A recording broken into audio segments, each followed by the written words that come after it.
ప్రత్యేకమైన దినం ప్రభు దినము, అలాగే మదర్స్ డే. మరి దాసరి వెంకట సుబ్బమ్మ గారిని జ్ఞాపకం చేసుకునుట అనేది, నీతిమంతులను జ్ఞాపకం చేసుకునుట ఆశీర్వాదము గనుక ఈ ప్రత్యేకమైన కూడికకై వచ్చిన మరి జోసఫ్ గారు, ఎన్ఎం జోసఫ్ గారు వేదిక పైకి రావాలి. అలాగే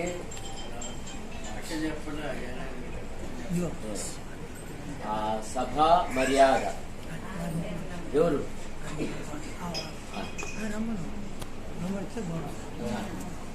సరే, మన వాక్యం చెప్తుంది.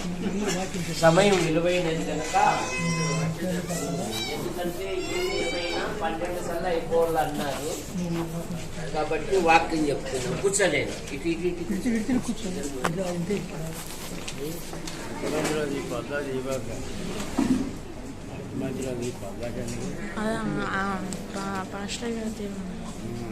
పరిశుద్ధ గ్రంథము నుండి 107వ కీర్తన మొదటి 3 వచనాలు. యెహోవా దయాళుడు, ఆయనకు కృతజ్ఞతాస్తుతులు చెల్లించుడి, ఆయన కృప నిత్యముండును. యెహోవా విమోచించిన వారు ఆ మాట పలుకుదురుగాక. విరోధుల చేతిలో నుండి చుటలో రాజైన దావీదు ప్రథమ స్థానంలో కనపడతాడు. నూతన నిబంధనలో ప్రభును స్తుతించుటలో భక్త పౌలు కనపడతాడు. ఆ తర్వాత గాలి ఆంధ్రు కనపడతాడు ప్రభును స్తుతించుటలో. ఆయన ఇప్పుడు ప్రభును స్తుతిస్తూ ఉన్నాడు. కనుక యెహోవా దయాళుడు, ఆయనకు కృతజ్ఞతాస్తుతులు చెల్లించుడి. ఈ 107వ కీర్తనలో అనేకమైన విషయాలు ఉన్నాయి. ఎందుకు కృతజ్ఞతాస్తుతులు చెల్లించాలంట? ఆయన విమోచించిన వారు ఆ మాట పలుకుదురు గాక. మానవుడు పాపములో పుట్టి, పాపములో పెరిగి, పాపములో జీవిస్తూ పాప పరిహారము కొరకై అనాది నుండి అనేకమైన ప్రయత్నములు చేయించున్నాడు. మానవ ప్రయత్నములు దేవుని దృష్టిలో మునికి పేలికలు గనక దేవుడే లోకమును ప్రేమించి యేసుక్రీస్తు నామములో భూలోకానికి వచ్చి మానవుని పాపముల కొరకు, దోషముల కొరకు, అపరాధముల నిమిత్తమై భూమి మీద ఎవరు విడిపించలేదు. అందుకని మానవుడు కేక వేస్తున్నాడు. రోమాపత్రిక 7:24 అయ్యో నేనెంత దౌర్భాగ్యులను, ఇట్టి మరణమునకు లోనము శరీరము నుండి నన్ను ఎవడు విడిపించును. మానవుల పాపముల నుండి, మానవుల దోషముల నుండి, మానవుల అపరాధముల నుండి భూమి మీద ఎవరు విడిపించలేదు. దేవుడే లోకమును ప్రేమించి యేసుక్రీస్తు నామములో ఆయన ఈ లోకానికి వచ్చాడు. ఆయన పవిత్రంగా జన్మించాడు, పవిత్రంగా జీవించాడు. ఆయన ప్రజలకు మేలు చేశాడు, అందులకు చూపునిచ్చాడు, అంగహీనులను బాగు చేశాడు, ఆకలితో ఉన్న వారికి ఆహారం ఇచ్చాడు, చనిపోయిన వారిని తన మహత్తు గల బాటతో ఆయన సజీవులుగా లేపాడు. కాలం సంపూర్ణమైనప్పుడు ఆయన శిలువలో బలియాగమయ్యాడు. ఎందుకు బలియాగమయ్యాడంటే రక్తము చిందింపకుండా పాపములకు క్షమాపణ లేదు గనక మానవుడు అనాది నుండి దేవుని పేరట జంతువులను, పక్షులను బలిగా అర్పిస్తున్నాడు. జంతువుల యొక్క రక్తము, పక్షుల యొక్క రక్తము పాపములను తీసివేయట అసాధ్యము గనక పరిశుద్ధుడైన దేవుడే ఆకాశానికి భూమికి వేలాడేయబడి ఆయన తన రక్తాన్ని చిందించాడు. ఆయన రక్తము వలన మానవుని పాపములకు, దోషములకు, అపరాధములకు క్షమాపణ. ఎఫెసీ పత్రిక 1వ అధ్యాయము 6-7 వచనాలలో ఆ ప్రియుని యందు ఆయన రక్తము వలన మన అపరాధములకు క్షమాపణ మనకు కలిగి ఉన్నది. కనుక విమోచింపబడిన వారు ఆ మాట పలుకుదురుగాక. ఏ మాట? యెహోవా దయాళుడు, ఆయనకు కృతజ్ఞతాస్తుతులు చెల్లించుడి. కనుక ఇందాక సహోదరులు సంఘ పక్షాన నిలబడి ప్రభు మరణ పుడతలను జ్ఞాపకం చేసుకొని ఆయనను స్తుతించారు. మా కొరకు చనిపోయి లేచిన మా విమోచకుడైన యేసుక్రీస్తు వారికి మా జుహాఫలము అర్పించుచున్నాము.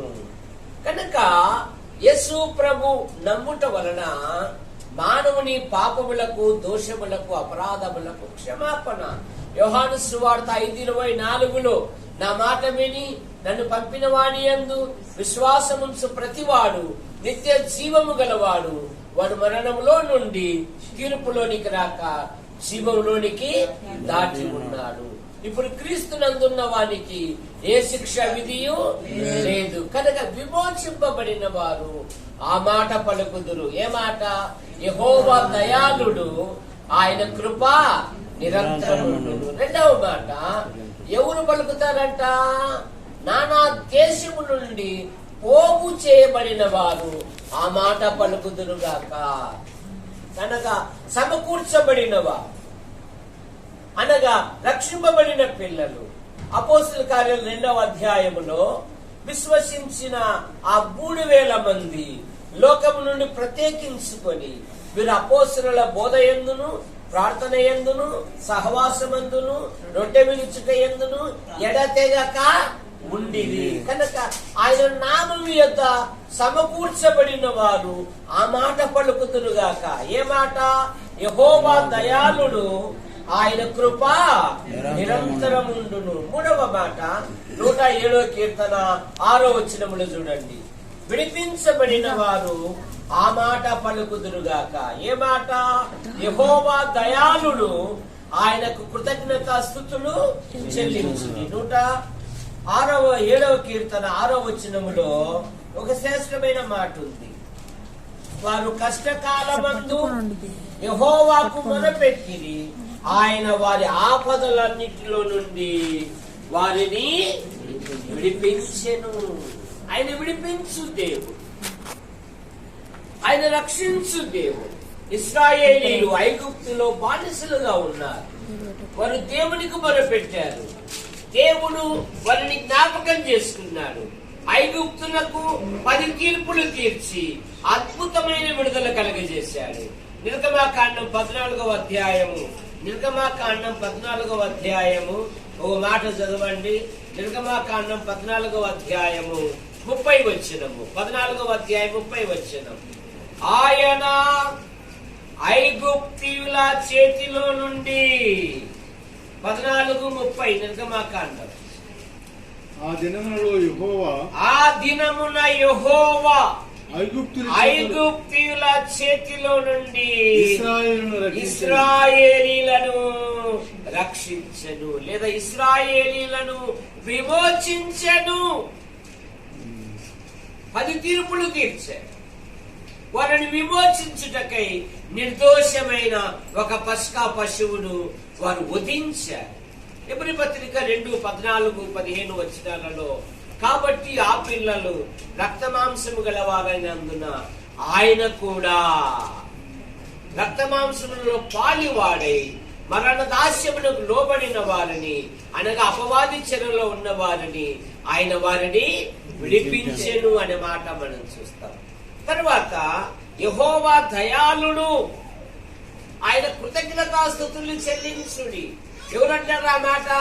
7వ వచనం, 107వ కీర్తనలోనే 7వ వచనం ఒక శ్రేష్టమైన మాట అక్కడ మనకు దొరుకుతుంది. 7వ మాట, వారు ఒక నివాసపురము చేరునట్లు చక్కని త్రోవను ఆయన వారిని నడిపించెను.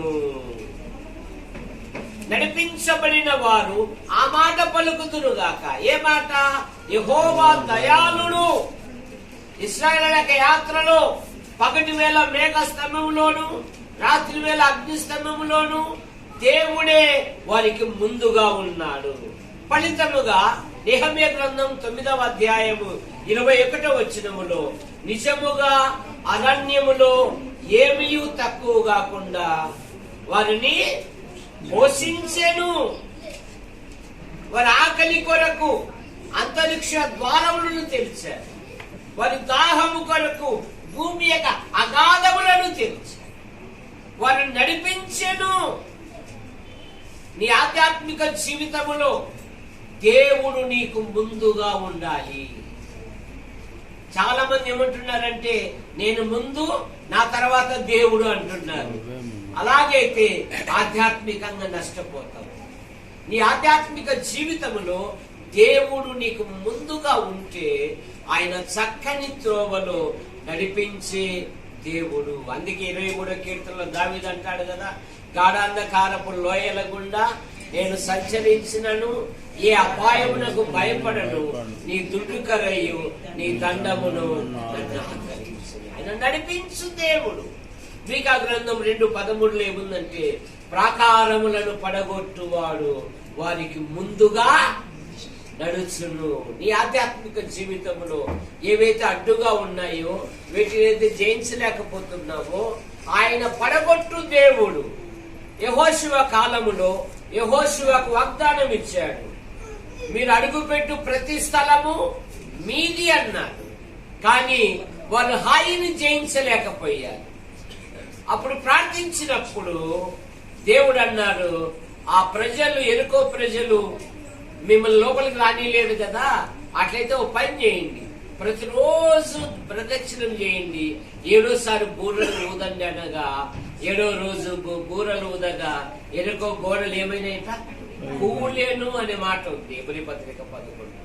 కనుక ప్రాకారములను పడగొట్టువాడు వారికి ముందుగా నడుచును. నీ ఆధ్యాత్మిక జీవితంలో దేవుడు నీకు ముందుగా ఉండాలి. 9వ వచనములో 107వ కీర్తన 9వ వచనములో ఆయన ఆకలి కొనిన వారిని మేలుతో నింపి ఉన్నాడు. 103వ కీర్తనలో అదే కదా, నా ప్రాణమా యెహోవాను సన్నుతించుము, నా అంతరంగమున సమస్తమా ఆయన పరిశుద్ధ నామమును సన్నుతించుము, నా ప్రాణమా యెహోవాను సన్నుతించుము, ఆయన చేసిన ఉపకారములలో దేనిని ఎందుకు మేలులతో నీ హృదయమును తృప్తిపరచు దేవుడు. తర్వాత 6వ మాట 107వ కీర్తనలోని 20వ వచనములో ఆయన వారిని బాగు చేయువాడు. 107వ కీర్తన 20వ వచనం, ఆయన తన వాక్కును పంపి వారిని బాగు చేసెను, ఆయన వారు పడిన గుంటలో నుండి వారిని విడిపించెను. యోహాను సువార్త 4వ అధ్యాయంలో ఒక ప్రధాని కుమారుడు బలహీనుడుగా ఉన్నాడు. అతడు వచ్చి ప్రభు దగ్గరికి వచ్చి అడుగుతున్నాడు, ప్రభువా నా కుమారుడు బలహీనుడుగా ఉన్నాడు, నువ్వు వచ్చి నా కుమారుడిని స్వస్థపరచవా అంటే యేసు ప్రభు అన్నారు, నువ్వు వెళ్ళు, నీ కుమారుడు బ్రతికి ఉన్నాడంటే ఆ మాట నమ్మి వెళ్ళాడంట. యేసు ప్రభు ఒక దిన ప్రయాణ దూరంలో ఉన్నాడు, రోగి ఒక దిన ప్రయాణ దూరంలో ఉన్నాడు. అతడు ఆ మాట నమ్మి వెళ్ళిపోయాడు. ఆ యొక్క పనివారు బయట ఉంటే ఏదో అబ్బాయి దగ్గర ఉండి కూడా బయట ఉంటానంటే అయ్యగారు తింటాంటే అబ్బాయి గంతులేస్తున్నాడండి. ఎప్పుడురా? నిన్న 1 గంట నుండి యేసు తనతో చెప్పిన గంట అని అదే తెలుసుకొని అతను అతని ఇంటి వారు యేసు ప్రభును విశ్వసించారు. హిజ్కియా కన్నీళ్లు కార్చారు, నన్ను ఒకసారి జ్ఞాపకం చేసుకున్నాడు. హిజ్కియాతో అంటున్నాడు, నేను నిన్ను బాగు చేసేసాను.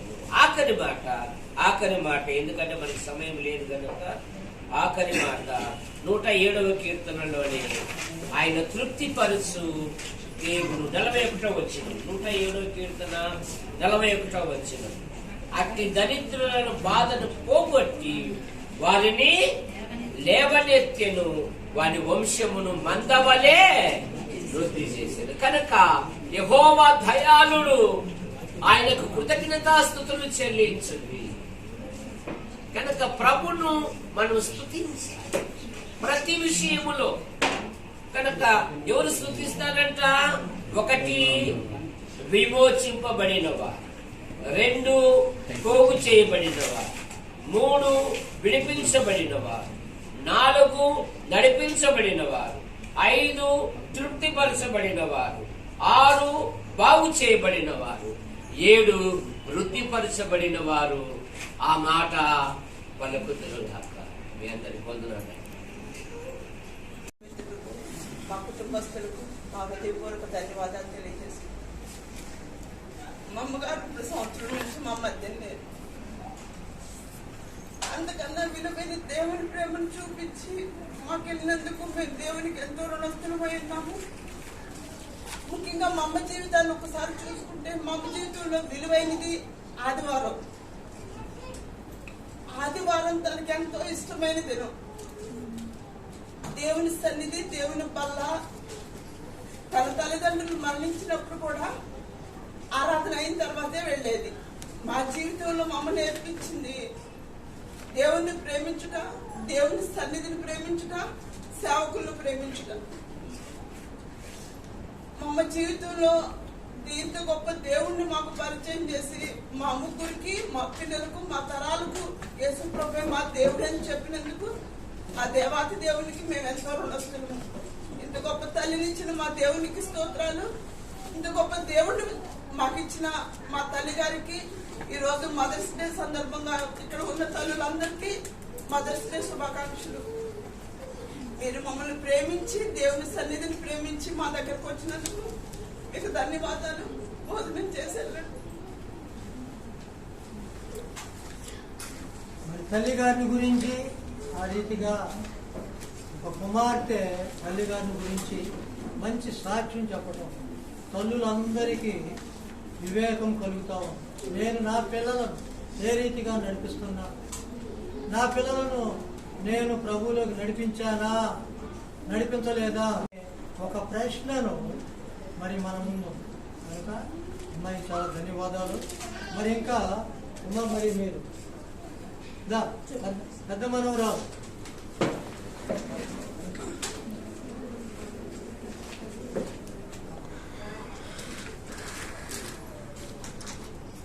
ఇక్కడ వచ్చిన వాళ్ళందరికీ చాలా వందనాలండి. స్పెషల్గా ఈరోజు మంచి సమ్మర్ టైంలో మాకు ఈ సమయం ఇచ్చినందుకు చాలా థ్యాంక్స్. మా నాయనమ్మకి మీరు ఎలా గుర్తు చేసుకుంటారో నాకు తెలియదు. నాకు మా నాయనమ్మని ఇలా తలుచుకోని వాళ్ళని 3 గుర్తొస్తాయి. First the God, second family, second third food. So మేము ఈ ఆదివారం పూట మేము ఇలా ఉండటానికి కారణం మా ఇంట్లో పెద్దవాళ్ళే. సో ఎంతో కొంత దేవుడి మీద ఆధారపడటం నేర్పించిన వాళ్ళే. సెకండ్, మా నాయనమ్మకి ఫ్యామిలీ అంటే చాలా ఇష్టం అండి. తన అన్నదమ్ములైనా తన ఆడబిడ్డలైనా కొడుకు అంటే చాలా ఇష్టం. మా అత్తనన్న కూడా చాలా చాలా ఇష్టం అండి. ఆ ప్రేమను బట్టే దేవుడు మా మామని ఇక్కడ చేర్చాడని నేను నమ్ముతాను. ఎందుకంటే మా నాయనమ్మ ఇక్కడ చాలా మందికి ఒక మామ అయింది, ఆదరణ తల్లి అయింది. Third thing, food. మాకు చాలా ఇష్టమైన కుక్ చేసి మాకు పెట్టి ఆమె తృప్తి చెందేది. ఆ ప్రేమని ఆ ఆదరణని మేము చాలా చాలా మిస్ అవుతున్నాం.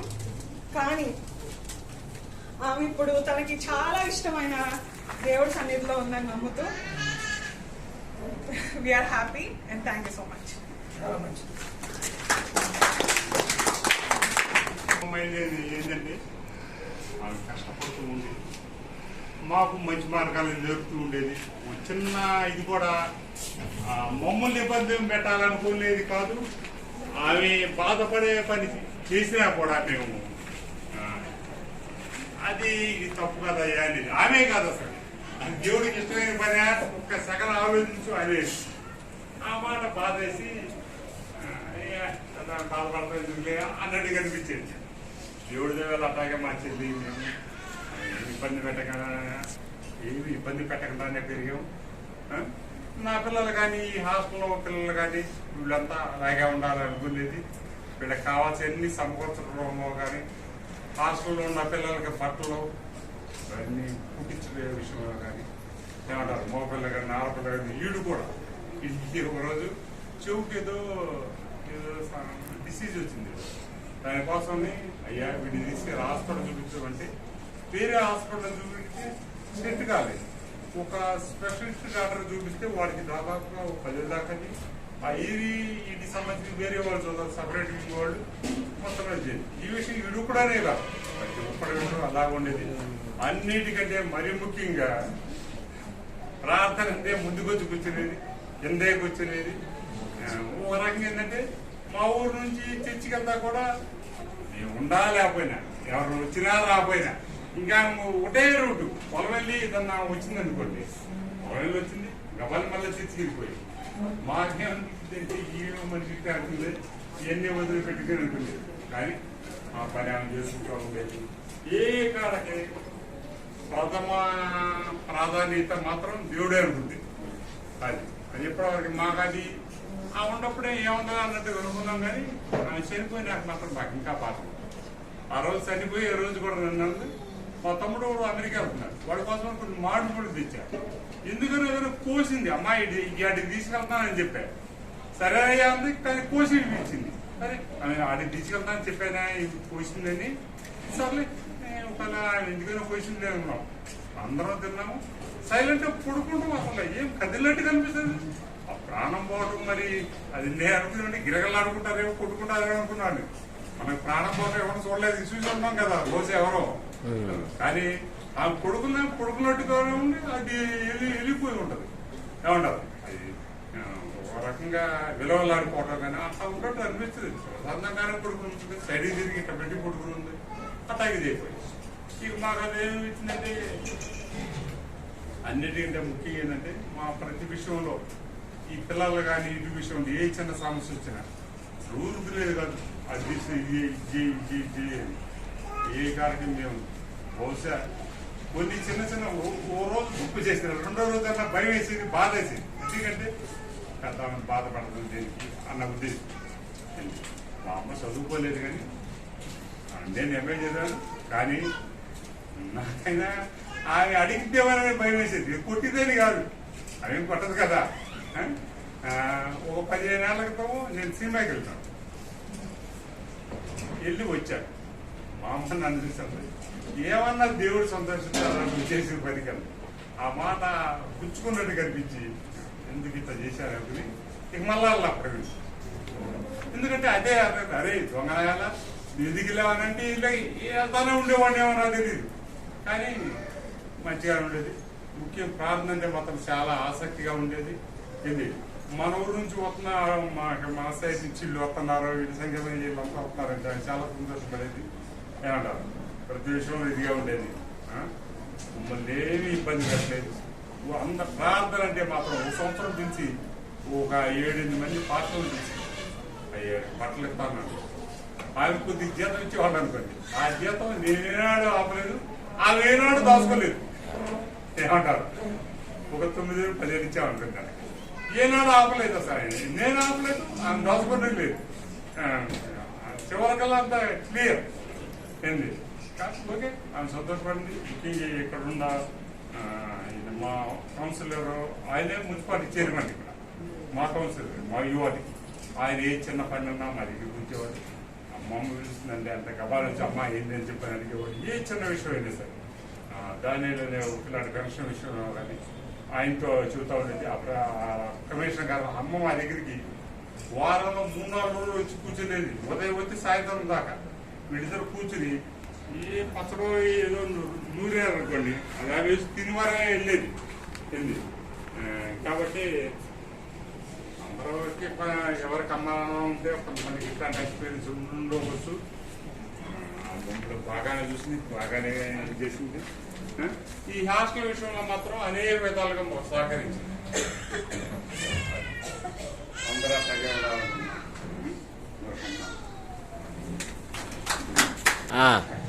బైబుల్లో ఉన్న వచనాలు మీరు ఎట్లా గుర్తుపెట్టుకునేదో కానీ అసలు మనం నోరు తెరవగానే అదే ఆవేశం. ఆది కాలం నుంచి ప్రమాణం వరకు అలా బుక్కు ఇది అని చెప్పేది. ఏ వాక్యం అన్నా ఏ సందర్భం అన్నా చెప్పనే నేను రాగానే అయ్యా ఆయన అట్లా చేశాడు కదా అని. నేనేంటంటే నేను చెప్పముందే చెప్తున్నా అక్క అని చెప్పని నేను ఆ దగ్గర కొన్ని నేర్చుకున్నాను. అట్లాగన్నమాట. మంచి జ్ఞాపక శక్తి ఇచ్చాడు, మంచి మనసు ఇచ్చాడు, మంచి హృదయం ఇచ్చాడు, మంచి కుమారుణ్ణి మంచి కుమార్తెలను ఇచ్చాడు, మరో సంతానాన్ని మంచిగా ఇచ్చాడు. ఆ దేవుని సన్నిధికి వెళ్ళినప్పుడు ఈ సంవత్సరం నుండి ఆమె ఎంత సంతోషిస్తుందో మన మధ్య లేదని మరి కుమారుడైన శ్రీరామూర్తి గారికి కానీ అమ్మాయిలకు కానీ బంధువులకి మనవరాలకి ఉంటుంది. కానీ శ్రేష్టమైన దేశంలో ప్రభు సన్నిధిలో ఉండి ఇందాక అమ్మాయి చెప్పినట్లుగా ఇదిగో దేవుని సన్నిధిలో సంతోషిస్తున్నారు. ఇదే బాకి మనందరం తెలుసుకోవాల్సింది. కనుక ఇప్పుడు సహోదరుని చెప్తున్నాను,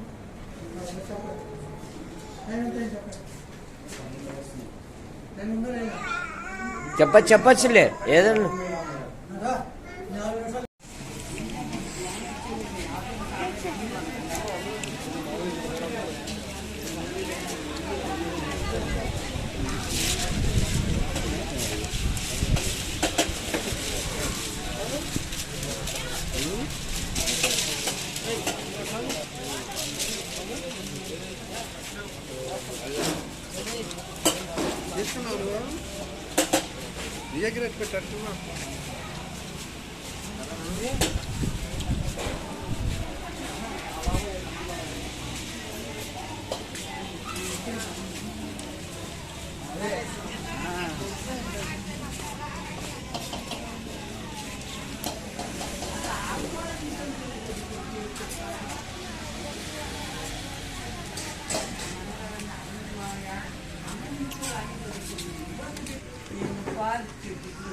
అన్నాడు. మనం వెళ్ళేటప్పుడు చూసినట్టు మాయ్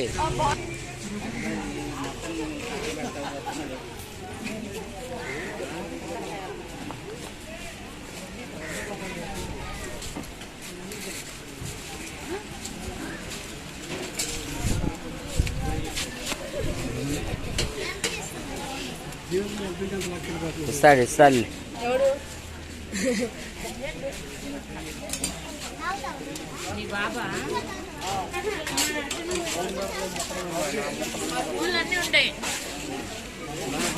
పద పద పద పద.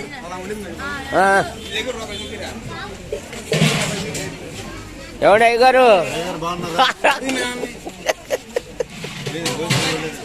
మాదే మళ్ళా మీరు అతిథులండి. మీరు ఫస్ట్ అయిపోయినాక తర్వాత మేము.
పెద్దోళ్ళకి కాదు, వాళ్ళకి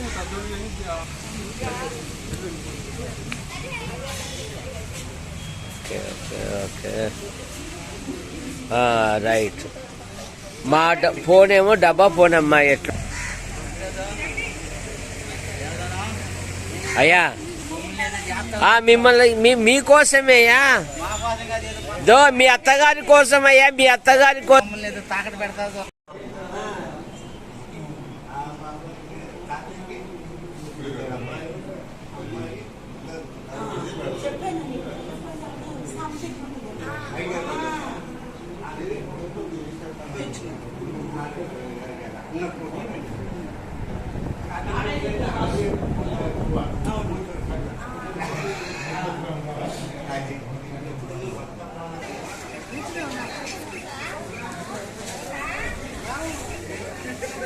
హాయ్, బాగున్నావా?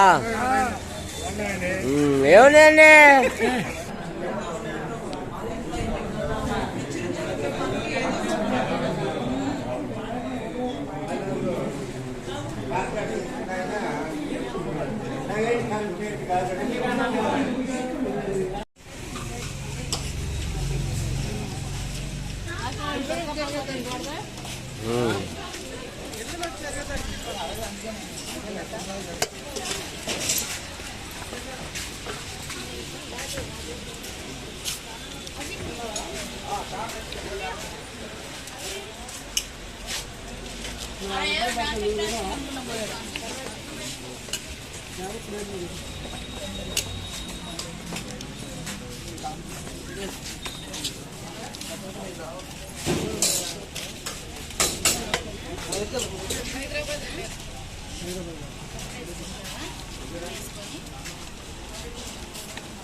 ఆయన ఇచ్చే ఫోన్